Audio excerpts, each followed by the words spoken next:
Hoy es un saliente rocoso perdido en medio de Burgos. Pero hace 5000 años esta era tierra sagrada para los pastores de la meseta. En torno a una hondonada en el suelo construyeron el gran túmulo. Hombres, mujeres y niños fueron enterrados allí, generación tras generación.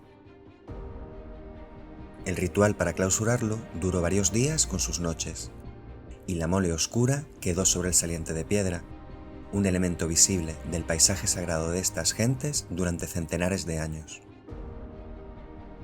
Hasta que aparecieron los extraños.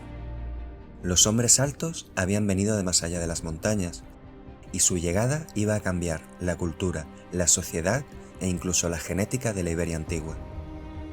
¿Quiénes eran estos intrusos y de dónde venían? Hoy, en 5 minutos de historia, el alba de la Edad del Bronce, los jinetes de la estepa 1.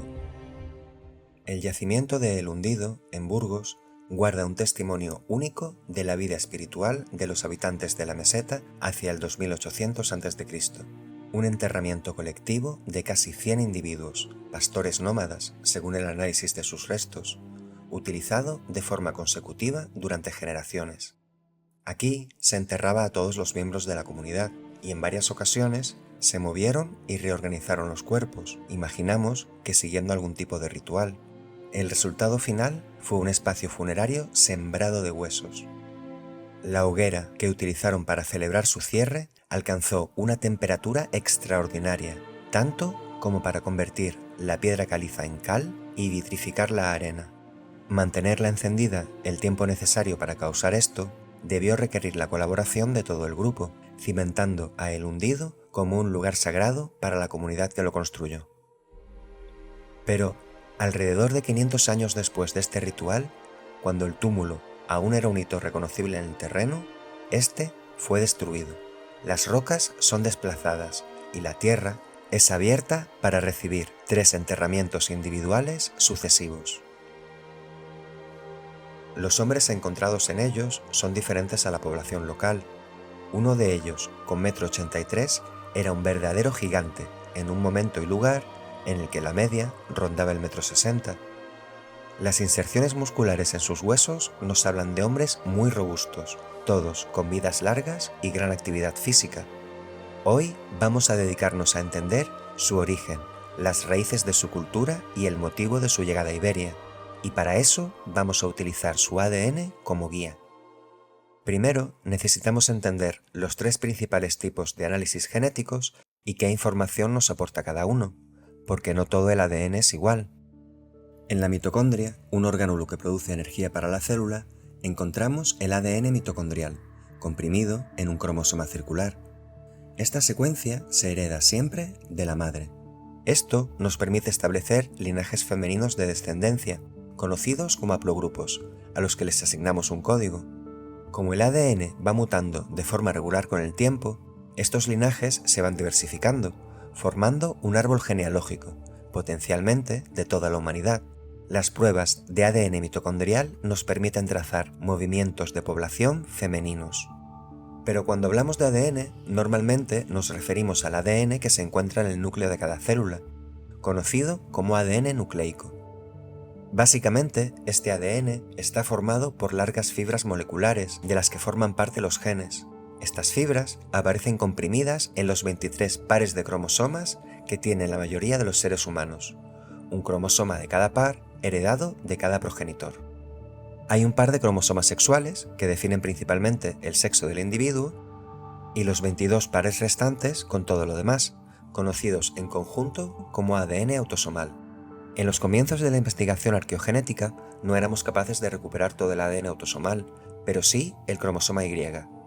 Este es el cromosoma que define el sexo masculino y se hereda de padres a hijos, obviamente porque las madres no tienen uno.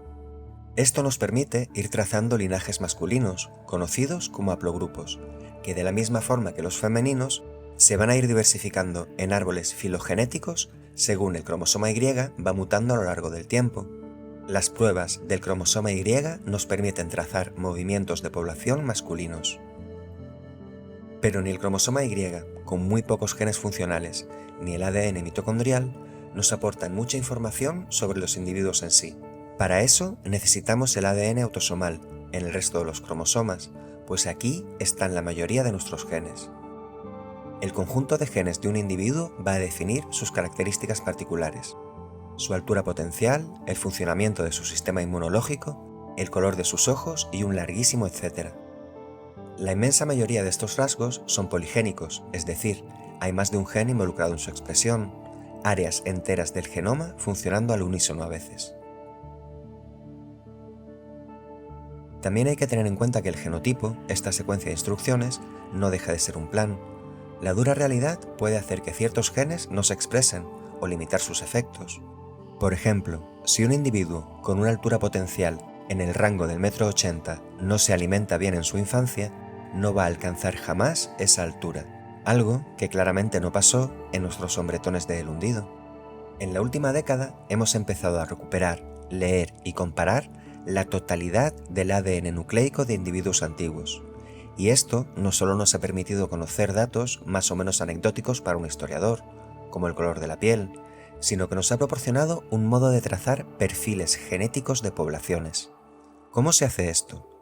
Aunque parezca increíble, solo en torno al 2% del código genético son genes funcionales que afectan a las características de la persona. Alrededor de otro 10% son estructuras auxiliares, y más de la mitad de nuestro genoma no cumple función biológica conocida, y por eso es llamado ADN basura. Y esto son buenas noticias para nosotros, porque sabéis que nada le gusta más a un arqueólogo que un buen cubo de basura. Así que aquí viene lo importante. Todo el código genético va sufriendo mutaciones de forma regular, no solo los genes, sino también esa información extra, creando una especie de código de marcas en el genoma.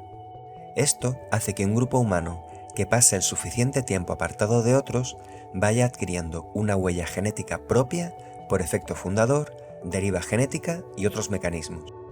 Esta huella es más marcada, más diferente, cuanto más profundo y duradero es el aislamiento. Una huella genética, lógicamente, lleva asociados ciertos linajes masculinos y femeninos, los presentes en la fundación del grupo y sus descendientes. Utilizando las tres técnicas en combinación con la arqueología, podemos entender mejor las interacciones entre grupos humanos. La arqueogenética y los análisis exhaustivos de los últimos años nos han permitido reconocer las huellas genéticas de 5 poblaciones originarias que pasaron en relativo aislamiento la última edad de hielo y contribuyen, en diferente medida, a la formación de la población europea actual. Para cada una de ellas se ha elegido un nombre. Cada una tiene, además, linajes masculinos y femeninos asociados. Es necesario ser claros. Estas huellas genéticas o componentes ancestrales no son razas, no son sinónimos de etnias, culturas o lenguajes. Representan la población de zonas que han estado más o menos aisladas durante un periodo de tiempo. Cualquier otra conclusión sobre ellas necesita ser apoyada por argumentos sólidos. 2 de estos componentes ancestrales ya los conocemos. El primero son los cazadores-recolectores occidentales, conocidos en arqueogenética como WHG. Ocuparon toda Europa durante la Edad de Hielo, formando un mosaico de culturas diferentes. No todos son idénticos y somos capaces de distinguirlos por zonas.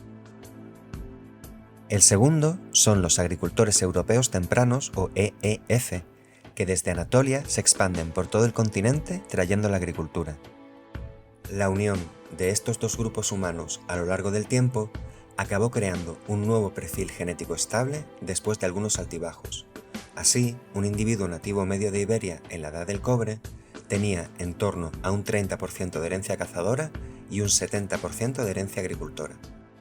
Seguimos el desarrollo de sus culturas en el episodio anterior, y a este grupo pertenecerían las personas en el enterramiento colectivo neolítico de El Hundido.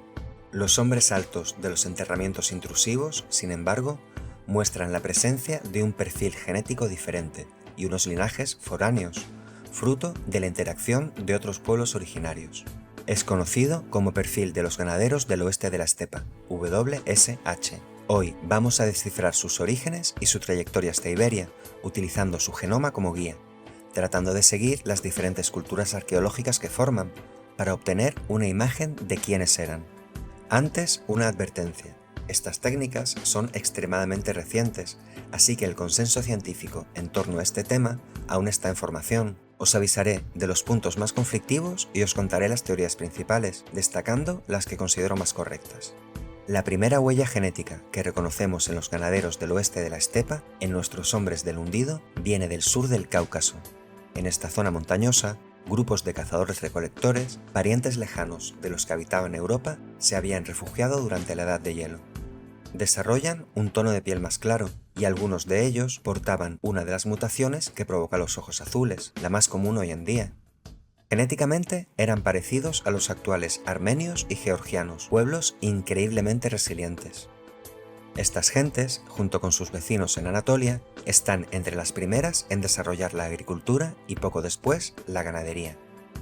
El aumento de población y el cambio de costumbres que esto conlleva probablemente fueron factor de su expansión, y así, desde antes del 5000 a.C., avanzan en varias direcciones, hacia el oeste, llegando a Grecia, Creta y en pequeños números incluso hasta las costas de Iberia, hacia el este, penetrando hacia el interior de Asia y por fin, bordeando la costa del Caspio hacia el norte, la estepa abierta del Ponto, donde establecen pequeñas comunidades de agricultores. Y aquí va a tener lugar un encuentro que cambiará la historia de Europa. Y es que el segundo componente de la huella genética de los hombres de Burgos viene del norte, de Siberia. Aquí, en la tundra infinita, grupos humanos habían sobrevivido en la prehistoria siguiendo las manadas de mamuts. Eran grandotes, narizudos, su piel era más clara y algunos portaban los genes para el cabello rubio y pelirrojo. Con el correr de las eras van a ir avanzando hacia el suroeste, llegando, entre otros lugares, a la cuenca del río Tarim y a la zona de la estepa. Increíblemente, podemos reconstruir su aspecto de forma bastante fiable, porque sus descendientes en Tarim dejaron momias naturales, con un aspecto que resulta ya curiosamente europeo, incluyendo los motivos de sus textiles. La huella específica, concreta, del grupo que llega a la estepa del Ponto es conocida como cazadores-recolectores del este, EHG, en referencia a su forma de vida y su localización tras la Edad de Hielo. Entre los elementos característicos de sus culturas están unos curiosos báculos de animales, comunes en sus yacimientos, que quizá podemos intentar explicar. En general, cuanto más depende una cultura de cazadores-recolectores de la caza mayor, más porcentaje de alimento proporcionan los hombres, y cuanta más especialización requiera el tipo de caza, más tienden a una forma de liderazgo institucionalizado, con sus privilegios y beneficios. La combinación de ambos factores, como es el caso en el grupo que nos ocupa, tiende a dar lugar a grupos de cazadores con jefaturas masculinas. Al aumentar el número de individuos en este tipo de sociedades, suelen desarrollarse lo que se conoce en antropología como sodalidades, sociedades masculinas sagradas. Este es un detalle que será importante en breve, porque hacia el 5000 a.C. estas gentes habían empezado a formar culturas como la de Dnieper-Donetsk y la Samara I, dedicadas a la caza y a la pesca. Y parecen ser las bandas de cazadores de esta última cultura las que se topan en la estepa con los pequeños asentamientos de los agricultores que subían desde el Cáucaso. La zona de enterramientos de Leviazinska, en la actual provincia rusa de Samara, nos permite reconstruir este encuentro. El estudio de sus diferentes capas nos presenta a un grupo culturalmente más avanzado que llega desde el sur, los agricultores, y es asimilado por un grupo local, más adaptado a la zona, pero con cerámicas más pobres, los cazadores. La arqueogenética nos permite completar esta imagen. La población resultante de este encuentro presenta linajes masculinos propios de la estepa, linajes femeninos preponderantemente del sur y una huella genética mixta, prácticamente 50-50. Esto parece indicar que los cazadores asumen una posición de superioridad jerárquica sobre los agricultores. Cuando esto pasa, el efecto es exponencial, porque cada generación tiene más hijos y puede llegar a extirpar los linajes masculinos del grupo desfavorecido. Veremos esto en más detalle cuando estas poblaciones lleguen a Iberia. Hay que tener en cuenta también que no hablamos de un solo encuentro. Esta fusión de pueblos va a darse por toda la estepa en los siglos siguientes.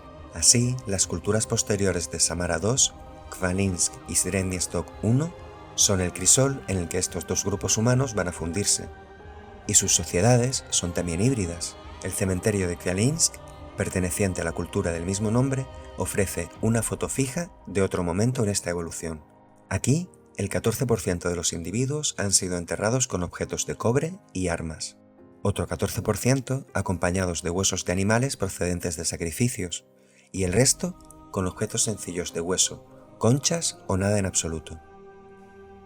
Además, encontramos aquí a 3 individuos enterrados con mazas, interpretadas como el símbolo de poder de los jefes. Sus ajuares funerarios son particularmente ricos. La suma de arqueología y genética da la sensación de que la asimilación de las gentes llegadas del Cáucaso y la consecuente adopción abrupta de la agricultura y la ganadería, en apenas un par de generaciones, sumada a la llegada repentina de cobre desde el sur, ha creado en la estepa una sociedad estratificada, dirigida por los antiguos cazadores, que se han convertido en algo entre guerrero, mercader y saqueador. Esto último lo sabemos porque los objetos de cobre de las tumbas provienen en gran medida del sur, de sociedades más avanzadas que veremos en un momento. ¿Cómo mantenían la paz entre sí estos grupos? No siempre lo harían. En el cementerio de Katerinovka-Mis encontramos una prueba tangible. Un individuo, enterrado con un tocado espectacular, lleva 2 manos de otras 2 personas en lo que sería su cinturón, y 2 piernas ajenas, también de otros 2 individuos, entre las suyas. Va acompañado de 3 cabezas de maza, que es difícil no interpretar como la suya propia, y otras 2 que representarían trofeos de guerra. Pero los diferentes grupos también necesitarían una manera pacífica de relacionarse entre ellos, y tenemos indicios de la adopción de un nuevo culto relacionado con el sacrificio de animales domésticos, seguidos de enormes festines, en los que los diferentes jefes entablarían contacto. Son estas sociedades de jefaturas guerreras que acumulan bienes de prestigio y se relacionan entre sí mediante pactos y entendimientos que solo podemos intuir. Su huella genética es ya casi la que buscamos, pero les faltaba aún un elemento, asociado a los agricultores neolíticos europeos, que probablemente iban a adquirir con su primera expansión hacia el sur. Desde el 4500 a.C.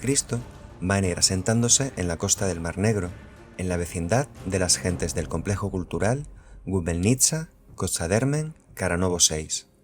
Estos pueblos, emparentados con los habitantes neolíticos de Iberia y relacionados estrechamente con las culturas de Varna y Vinca, son conocidos hoy por los motivos característicos de su cerámica y sus figurillas de diosas. Todos ellos alcanzaron un gran nivel de desarrollo y complejidad cultural, y en el caso de los Vinca, al menos, parece que llegan incluso a juguetear con los principios de la escritura. Pero justo en la época en la que los esteparios se asientan en sus proximidades, van a colapsar bruscamente, en circunstancias poco claras, probablemente por una combinación entre el agotamiento del terreno, el clima y conflictos violentos, quizá con sus nuevos vecinos. El asentamiento conocido como Tel Yunasite, desde luego, fue arrasado sin piedad. En esta zona vamos a encontrar posteriormente las culturas sucesivas de Cernavoda y Ecero, genética y culturalmente descendientes de la estepa y de los supervivientes de Karanovo, y que representan así el primer avance de los esteparios sobre una zona anteriormente ocupada por agricultores neolíticos. No será el último. Parte de los habitantes de Karanovo parecen desplazarse hacia el norte tras el colapso, donde se va a desarrollar la última fase de la cultura Cucuteni-Tripilia, compuesta por enormes poblados circulares de agricultores protegidos por empalizadas, quizá como defensa ante lo que iba a pasar muy pronto en la estepa. Otra parte de los habitantes de la región de Karanovo parece hacer el viaje contrario, porque después de esta época aparece en la estepa un nuevo componente genético, asociado a los agricultores neolíticos. Esta huella es ya la que buscamos, exactamente la misma que encontraremos en los hombres altos de Burgos. Y el proceso histórico que la va a llevar a Iberia está en marcha en la estepa ya hacia el 3300 a.C. Porque el contacto con la cultura de Maikop, en el norte del Cáucaso, parece haber influido en el desarrollo de una cultura aún más jerárquica aquí. Los cementerios de la etapa anterior van desapareciendo, sustituidos por enterramientos individuales característicos, conocidos como kurgan por su nombre en ruso. De la cultura de Maikop aprenden además la metalurgia del bronce, la rueda con eje y el uso de carros. Este último avance, combinado con la domesticación avanzada del caballo por la cultura de Stren y Stok, va a acabar de dar forma al nuevo modo de vida de la estepa. La agricultura se va abandonando por un pastoralismo trashumante, con una alta movilidad proporcionada por sus carros tirados por bueyes, protegidos por individuos a caballo y liderados por jefes guerreros. Son estos los hombres que encontramos enterrados en los kurgan, acompañados en ocasiones por caballos e incluso carros. Las sociedades de pastores nómadas tienden a desarrollar lo que se conoce en antropología como culturas del honor. La supervivencia de cada grupo depende de su capacidad para defender el ganado de los grupos rivales, y en este contexto es importante presentar una imagen de dureza, de agresividad. La reputación de poder es tan importante como el poder mismo, y la amenaza implícita de violencia tan eficaz como la violencia en sí. Estas ideas están reflejadas en las estelas de guerrero que van a empezar a aparecer en este momento en la estepa, generalmente asociadas a los kurgan. Esta es la imagen que estos jefes de guerra querían proyectar al mundo. Esta es la representación en piedra del honor, el prestigio y el poder familiar. Profundizaremos en este tema cuando manifestaciones muy parecidas empiezan a aparecer en Iberia, dentro de muy poco. Esta jerarquización social y la competición entre grupos va a ir reduciendo los linajes masculinos, que son cada vez más homogéneos en la estepa. Tres culturas, siguiendo este molde general y con una huella genética muy parecida, van a aparecer en el área. El horizonte de la cerámica cordada, que tratamos en el episodio anterior, representa las infiltraciones sucesivas desde el norte de la estepa sobre poblaciones de agricultores neolíticos. Están asociados sobre todo al linaje masculino R1A. La cultura yamna o yamnaya, que va a acabar ocupando toda la estepa entre el Mar Negro y el Mar Caspio, y la cultura de Afanasievo, que representa una migración de esteparios hasta la zona del Altai, siendo estos dos últimos grupos muy parecidos genéticamente. Comparten el linaje masculino R1B. De todos ellos, es la cultura yamna la que más nos interesa, porque no solo su huella genética coincide con la que buscamos, sabemos que entre estos jinetes está el antepasado directo, por línea masculina, de los hombres de Burgos. Uno de ellos, el más antiguo, está datado hacia el 2500 a.C. Sin embargo, en el 2800, los yamna están aún en la estepa, y la principal ruta de acceso a Europa occidental, el Valle del Danubio, está cerrada por los enormes asentamientos de la cultura Cucuteni Tripilia. ¿Cómo consiguen los yamna atravesar y dominar todo el continente en tan solo 300 años? Aunque aún no haya consenso en este tema, creo que tenemos ya los datos suficientes para dibujar un panorama general. Primero, tenemos que tener en cuenta el clima, y es que desde aproximadamente el 4000 a.C., este había comenzado a cambiar. Progresivamente iba a hacerse más frío y más seco. De hecho, la misma evolución del modo de vida de la estepa que hemos visto puede entenderse como una respuesta a este cambio, abandonando progresivamente la agricultura en favor de una forma de vida nómada. Esta es una adaptación conocida a periodos áridos, pues los grandes rebaños móviles son más resistentes al frío y a la sequía. Estas mismas condiciones cambiantes habrían sido un factor importante en la ruina de las culturas neolíticas de los Balcanes, como Vinca o Karanovo, y habrían empujado a los agricultores a congregarse en torno a una de las zonas más fértiles del mundo, las llanuras de Tierra Negra de la actual Ucrania. Así, la explosión final de la cultura Cucuteni Tripilia sería otro tipo de adaptación a este cambio en el clima. Se ha propuesto que sus descomunales asentamientos responderían a la necesidad de defender estas tierras de cultivo ante las depredaciones de la estepa. Habrían encontrado seguridad en la multitud. Y si este fue el motivo, funcionó, por un tiempo. Durante aproximadamente 300 años, los yamna no son capaces de acceder al valle del Danubio.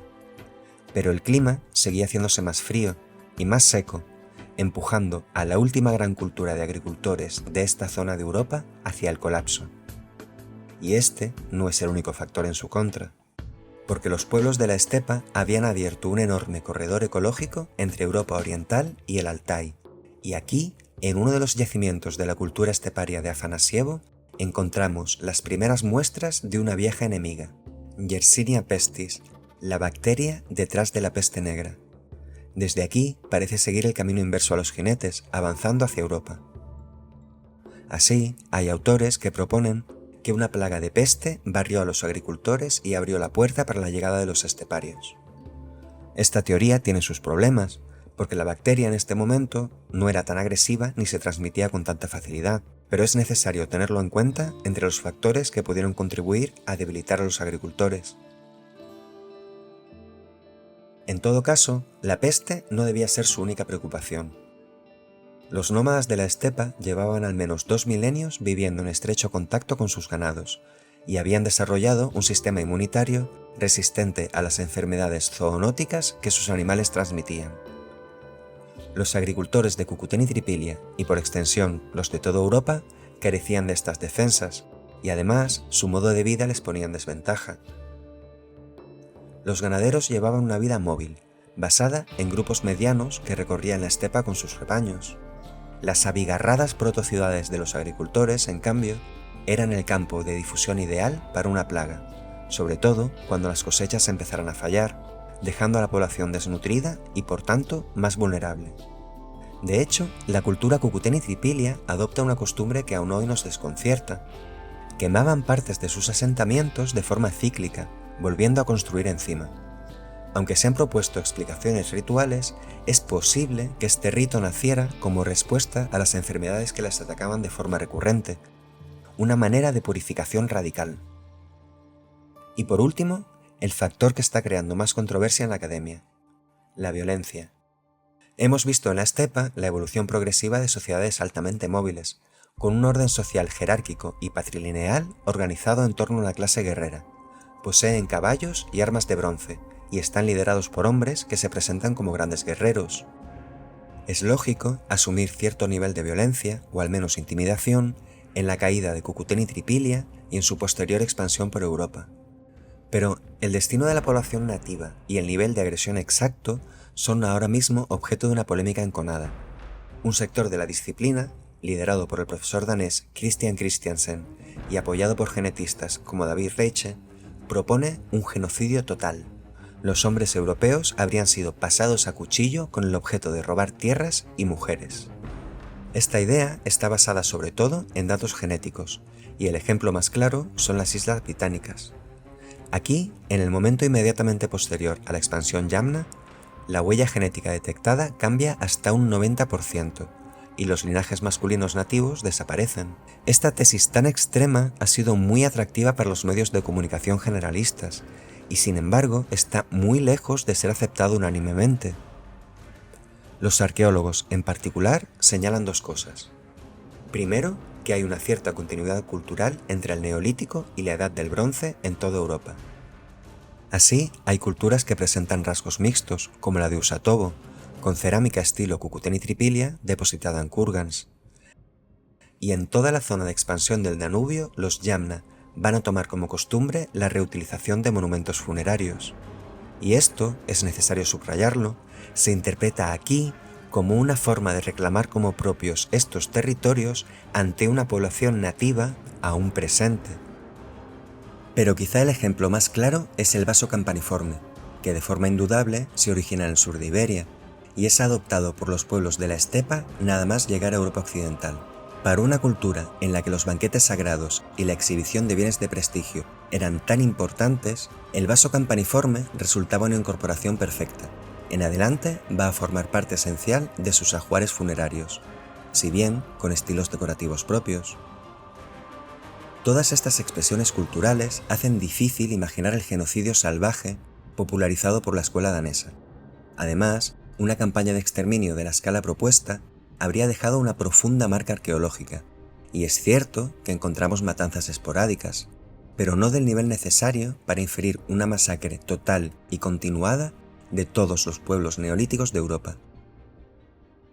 Más aún, en realidad, ni siquiera los datos genéticos tomados en su totalidad respaldan esta tesis, porque en las mismas Islas Británicas, y este es un fenómeno que se va a dar en toda Europa, los porcentajes de herencia cambian según avanza la Edad del Bronce, experimentando una recuperación de la huella nativa. Y en la actualidad siguen presentes en Europa los linajes masculinos propios de agricultores y cazadores-recolectores, si bien en porcentajes minoritarios. ¿De dónde salen estos individuos? ¿Por qué parecen desaparecer en el bronce inicial para volver más tarde? En definitiva, ¿cómo cuadramos los datos genéticos con la realidad arqueológica? Primero, tenemos que tener en cuenta que la llegada de los pueblos de la estepa supone un cambio cultural profundo en Europa, que el yacimiento del hundido retrata a la perfección.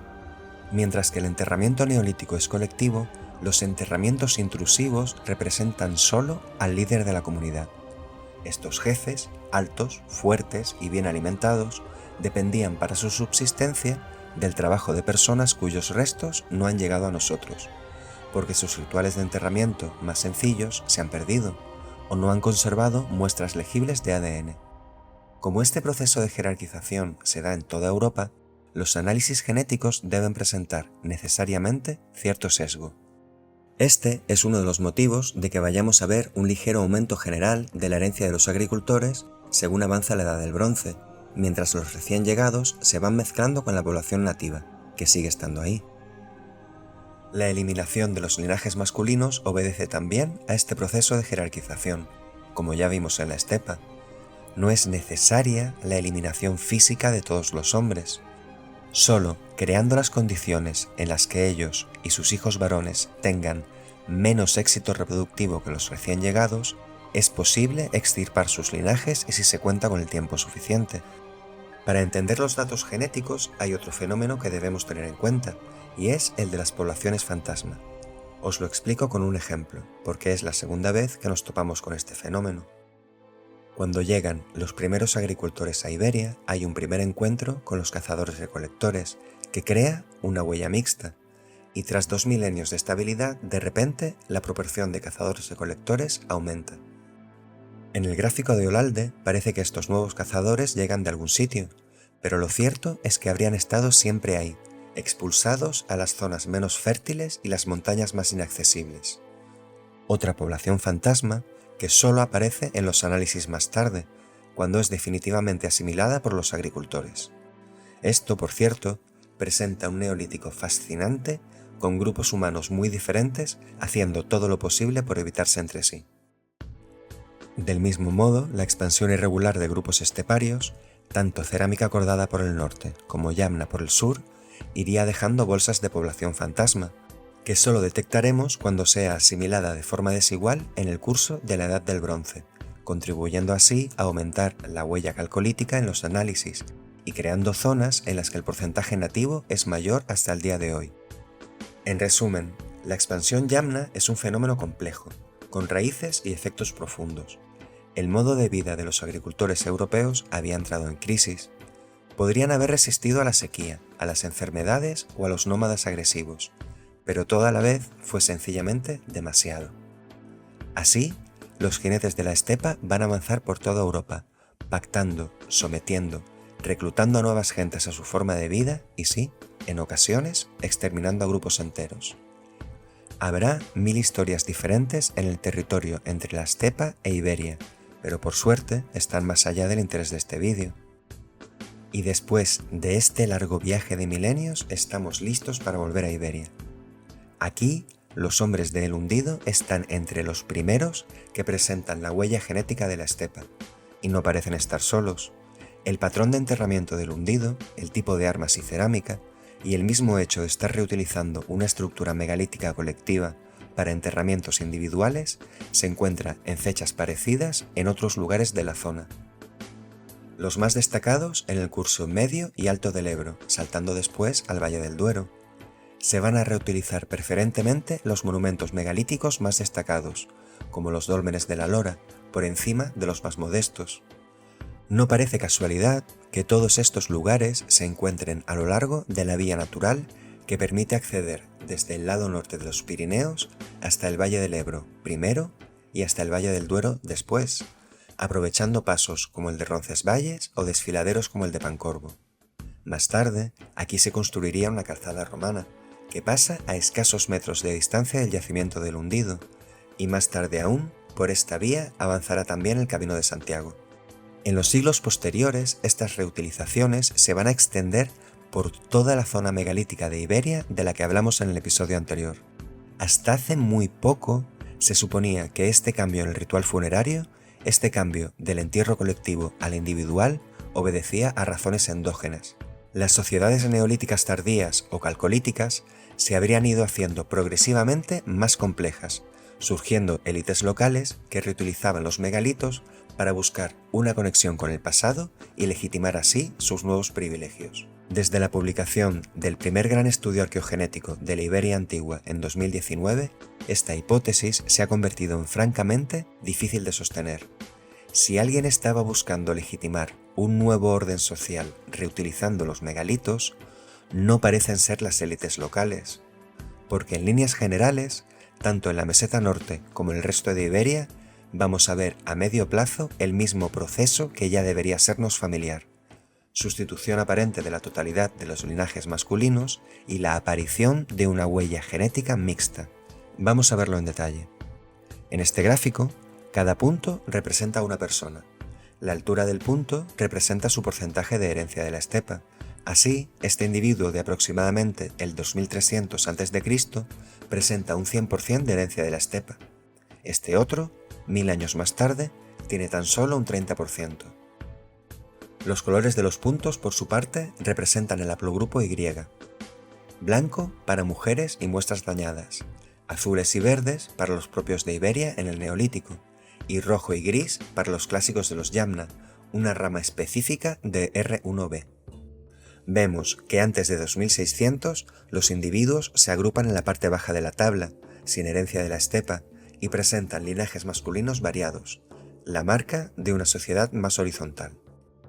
Pero desde el 2600 en adelante empiezan a aparecer individuos con un porcentaje muy alto de herencia esteparia, que va descendiendo a medida que pasan las generaciones y se van mezclando con la población local.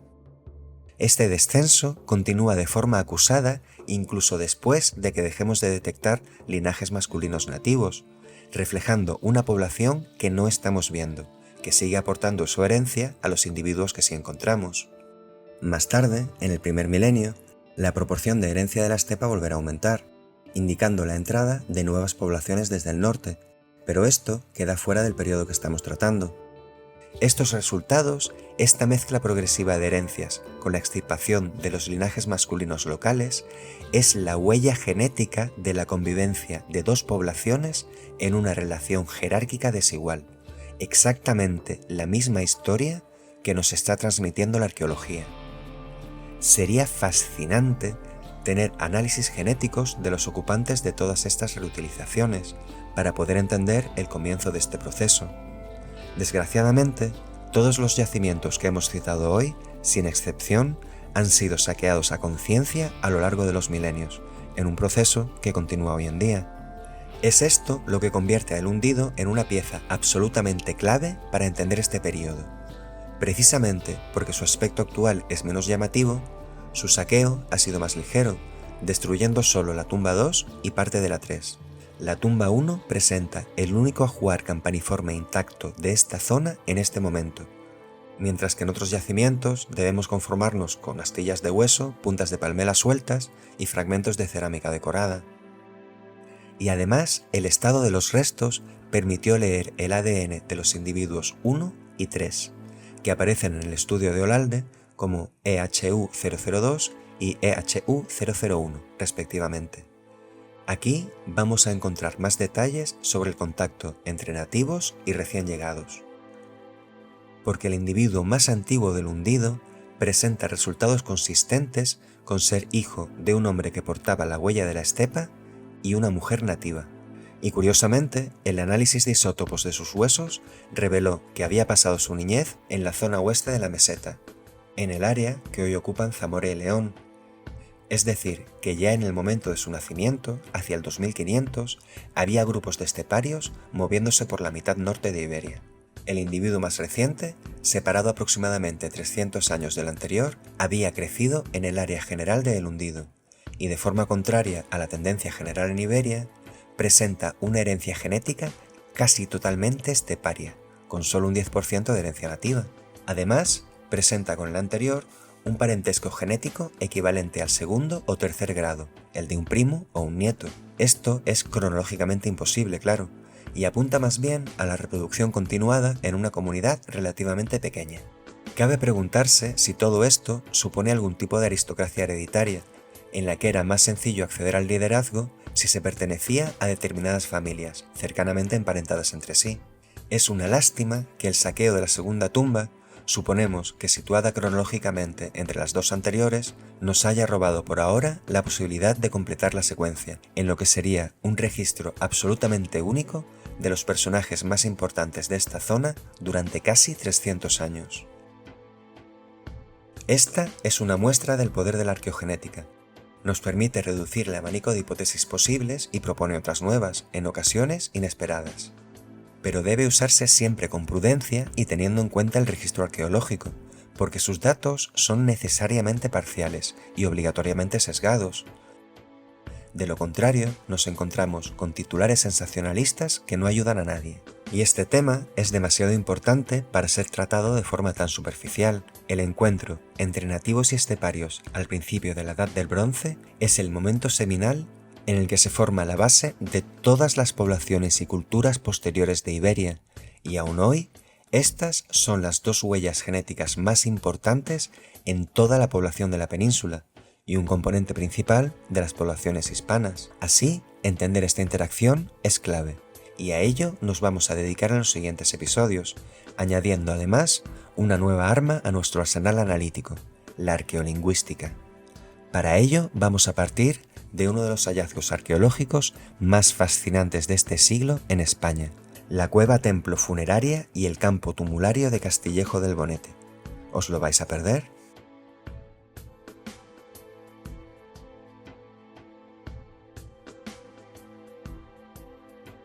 Si os ha gustado, like and subscribe.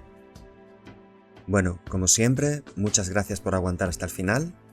Muchas gracias por todos los comentarios positivos que dejáis en el canal siempre. Y esta vez quería recomendaros un canal, Voces de Bronce y Hierro. Actualiza muchísimo más que yo y es contenido muy interesante.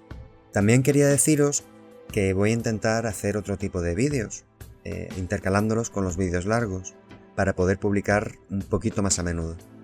Igual os doy una sorpresa en cosa de un mes, pero bueno, voy a intentarlo, no prometo nada.